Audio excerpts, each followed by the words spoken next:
মানে পিঠার গন্ধ আর ঘরের উষ্ণতা। আজ আমি বানাচ্ছি খুব সহজ একটা মজার পিঠা, ডিম দিয়ে পাতলা চিতল পিঠা।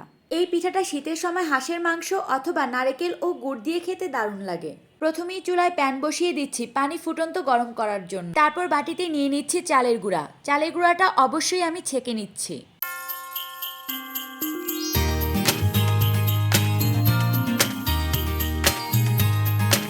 এখন পরিমাণ মতো লবণ দিয়ে দিচ্ছি।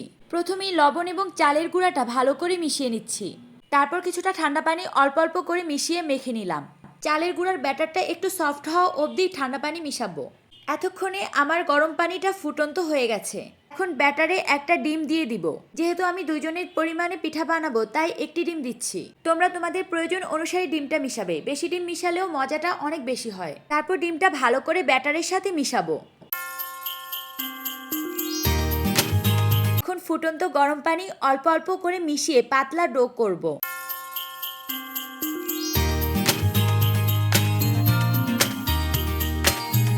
পিঠার ব্যাটারটা এখন পারফেক্টভাবে গোলা হয়ে গেছে। পাতলা চিতল পিঠার ব্যাটারটা খুব বেশি ঘনও হবে না, আবার খুব বেশি একটা পাতলাও হবে না। তবে এই পিঠাটা আমার একদম পাতলা ভালো লাগে, তাই আমি আরও কিছুটা পানি মিশিয়ে নিলাম। এই ব্যাটার দিয়ে পিঠা বানালে প্রতিটা পিঠা একদম কাগজের মতো পাতলা হবে। এখন ফ্রাই প্যানটা ভালো করে গরম করে নিব।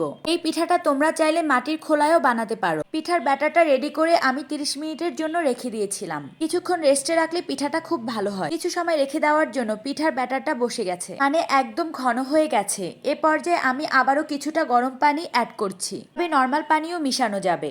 আমি নর্মাল পানিও মিশাই, তাতেও পিঠা ভালো হয়। এখন চলে যাব পিঠা বানাতে। সামান্য তেল দিয়ে প্যানটা ভালো করে ব্রাশ করে নিচ্ছি। তেলের পরিমাণটা যদি একটু বেশি থাকে তাহলে এভাবে টিস্যু দিয়ে মুছে নিবে। তারপর আমি একটা গোল চামচ নিলাম পিঠা বানানোর জন্য। প্যানে পরিমাণ মতো ব্যাটার দিয়ে প্যানটা ভালো করে ঘুরিয়ে নিচ্ছি।